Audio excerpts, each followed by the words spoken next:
think the two areas that I'm most interested in are one around leveraging influencer networks. We all have networks of people that we care a lot about, whether you're a brand or a nonprofit or whatever. And I don't think we're doing a very good job of mobilizing, measuring, discovering who are the key people in whatever network. Longer term, I think the doctor is in our pocket. Really understanding what our choices are, whether it's sleeping more or sleeping less, or drinking more water or drinking less, or taking this drug or not taking that drug, in a way that helps us make better choices to create optimal health and peak performance, I think is in a gigantic area that is yet to be really done very well. Like if we put all of our DNA on the table in the middle of it, like you could start to say, oh, we're actually quite similar in this way and quite different in this other way. And if you start to put our health history on the table as well, conceptually, and you start doing that for thousands, if not tens of thousands, if not hundreds of thousands of people, and being able to say, for people who are similar to this, they have this sort of issue or potentially this kind of issue, it's incredible. So I think there's two drivers of opportunity in the startup space, evolution and revolution. So I'll give an example of each one. On the evolution front, I think we've hit the point of hyper-saturation in terms of inputs. It's come on us slowly and gradually, and it's building and building. And we've seen some reactions to it with Facebook creating EdgeRank to, despite all the complaints, to help filter through all the noise of the social stream. We've seen Circa, Ben's project, which helps you sort through the noise of news coming in. And I think that creating the PageRank, the Google sort algorithm for the things you care about, for media, for social, and for all the incoming streams, email and so on, that's the big unmined opportunity, because people love tapping into these communities. They love following the bulletin board for knitters. They love following their favorite celebrities on Twitter. And they just want to add and add and add. We're all at the bleeding edge of this problem because we follow X number of people on Twitter and we have 800, 1,000 whatever friends on Facebook. And, but we're not a big enough market yet for this to succeed, but I think we're hitting the tipping point. So the company that figures out that prioritization algorithm, or companies, have a great opportunity. On a discontinuous point, a revolution one, a law was passed, the Jobs Act, that is going to make it legal to invest in small companies.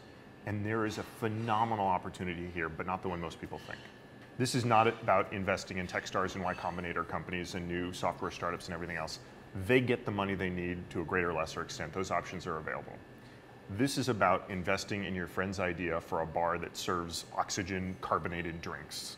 This is about investing in your sister's dream of being a chef and saying, you know what, here's $500, here's $1,000. This is about her making a really amazing video. This is about her handing out samples on the street corner of the fantastic food she's going to make and saying, be a shareholder in my business. It's about driving new entrepreneurship at a level that, and through a mechanism that's never been seen before. Yep. And I agree with your first point. I mean, just was a step in that direction. Exactly. Which was a filter, which is saying this person's important to me, and therefore, because their relative importance, their content is important to me. And if you collect a set of these important people to me and you find the similarities to that, you get a form of what's important to me. We have more connections times more places they post times more posts per place. The overwhelming amount of information therefore needs a form of prioritization, of which we took a slice of that. Yeah. But there are multiple different kinds of slices to say what's most important to me now.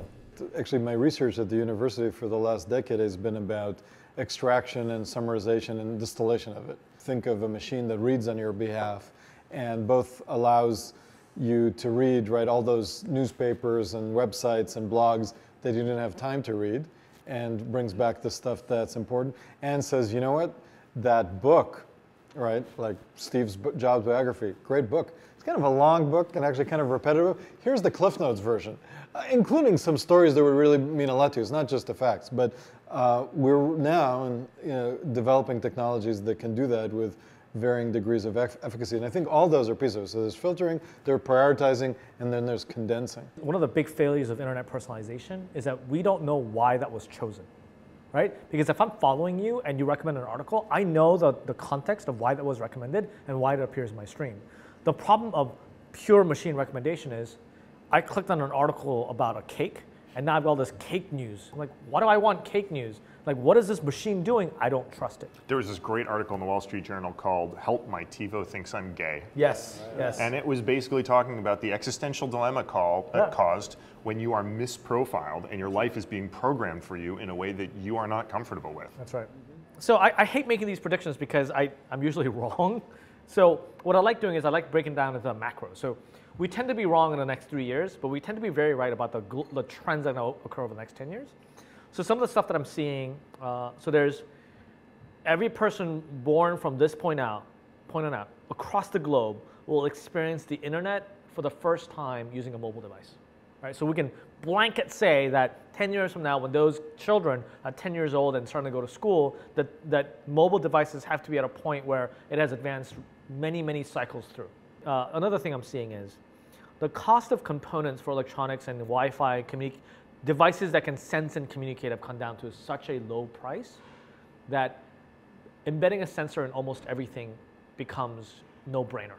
If you can add a sensor and a display into this cup for half a penny, which we'll come to very, very soon, I can tell how hot that coffee is at any given point.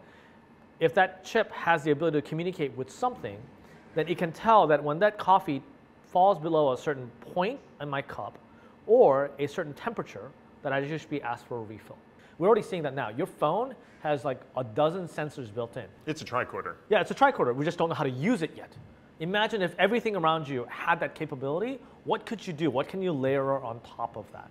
Every time there is a stair step down in the cost of computing, it does not create a stair step up in innovation. It creates a geometric progression of innovation. Like 56K modem was good, but when we went to ADSL to 128, it didn't just enable twice as fast internet. It enabled YouTube, right? Which is a revolutionary leap in the way we consume media. It wasn't just your web page is twice as fast, which I think was the terrible fallacy of those ads you see early on DSL. It's like MP3s download in 3 minutes instead of 6. No, you idiot. I can now have video anytime, everywhere I want. Like, it should be a revolutionary leap. And we need to start looking for opportunities where things are available to far bigger people for half the price, which enables brand new markets. So a great example of that in the realms that I think about is the future of search. You know, sometimes you talk to people and you say, you know what, search actually works pretty well. Yeah. Okay, and then in mobile, well, maybe not as well, but we'll fix that. Sure. But I think that's true for the definition of search for today when I type in Amazon because I want to get to Amazon.com. In other words, very trivial searches. For me, the kind of search engine I want to have is one that synthesizes information where I say, you know what, I'm planning a vacation in Italy for my family, and I'd like it to be like the last one, but a little bit cheaper and with a little bit more kind of adventure. Go. And it comes back and says, here's what I've got, right? And I say, you know, I like this, I don't like that. It's that kind of dialogue. That to me is the future of search. Again, I wouldn't say in 3 years, but again, we're building pieces of that. Part of that may not just be software in the way we used to think about, okay, let me build an intelligent agent, which is a monolithic piece of software that does that. To put it provocatively, I would say it's some kind of InTrade meets eBay meets Odesk, where we have markets where people put out pieces of information, other people combine them, and I can task people to do things for me. And that combination can unleash a huge amount of creativity. So that's what I'm talking about when it comes to stair-stepping down of computing prices and accessibility. We're seeing the explosion of the number of things that wasn't possible before on the internet, and the explosion will beget more explosions of how those things potentially work together. Like Apple, Twitter, Facebook have enabled a huge ecosystem that we couldn't have possibly imagined by saying Apple's going to allow third-party apps. We think linearly. Not until it's 5 years later, we're like, yeah. So I can replace the calculator on my phone. Right. I'm thinking, oh, better calculator. No. Like, my iPhone, I can sit here and control almost every device in my house. So you know what the solution is? My prescription, Dr. Etzioni prescribes a healthy dose of science fiction. So the right kind of science fiction helps to open people's minds up to, we're not trying to build better horses, we're trying to build cars. I think another really important trend, which is this sort of connectivity of human workers, MechTurk, Odesk, Guru, Crowdsourcing, yeah. The ability to say, there's this small thing that I want someone on the planet to do for me, and I can post it and it gets done. And that's an incredible thing. That's an incredible ingredient to a whole bunch of things that like you could never do before. Like, let me put out a job description and a resume and I hire someone. And like, no. Let me just do it in like 15 minutes. And like, it's before we're done with our next round of coffee, like whatever task we want it done is like already done by somebody around the planet. I think that's today. The tomorrow piece of it is I'm starting a company. Right, I'm not the old way hiring and so on. I mean, I need some financing to drive it, but maybe I get it some of the ways you described using the Jobs Act. The company just came into existence the last 25 minutes on the internet, right? So you can compose. Right now we're doing hits in the sense of the Amazon Mechanical Turk, but we can build bigger things. Complex like organisms out of single cells. That's right. It actually leads me to think about, in our lifetime, I actually think that we will solve the problem of poverty. And a lot of it is because of the cost of technology coming down and in the ability to do crowdsourcing. Education's huge because ultimately you could literally get the best educators in the world educating some of the poorest of the poor. You can get better healthcare. You guys probably saw the X Prize with the $10 million deal with Qualcomm. It's going to happen. Someone's going to develop this device where you can actually get better healthcare in the slums of Africa than you can in the United States with a device. And so you can solve those problems. And then I love this notion of Google Glass. I don't know if it's going to be a Google Glass, but it's, I'm on the list to get it, so I'm super excited about it, where you literally can have the knowledge of the world at your fingertips. And so then you can have workers that may not have as much education, MBA, whatever it is, but could get up to a point where they could be a phenomenal person on MTurk or Odesk or what have you, producing high quality work and rapid distribution of, I hope, wealth. I agree with you that I think education is actually, I left that off the table, but I think that's the next big thing to be disrupted. I wonder if we're going to be one of the last generations of people who ever actually went to college. Like, I wonder about that. Like in that same state. I want to hear what sorry, Oren says. yeah. That's right. I think we're about to disrupt your life. Until there's definitely disruption in the wins and in the present, but until they figure out how to automate a party, I'm not, like Betty Baccarat. I'm close to retirement. I'm not feeling,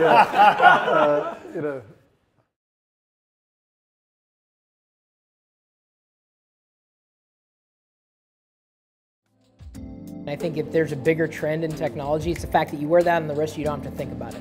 It's pervasive, not invasive. Yeah. It's when the world can use it and not have to think about how to use it. But your interesting question, thinking about the power is something that we're working on is the alternative energy issue. So how do you, one, provide the access, but also you think about around the world, other developing countries, how do you provide them the power so that they can do that?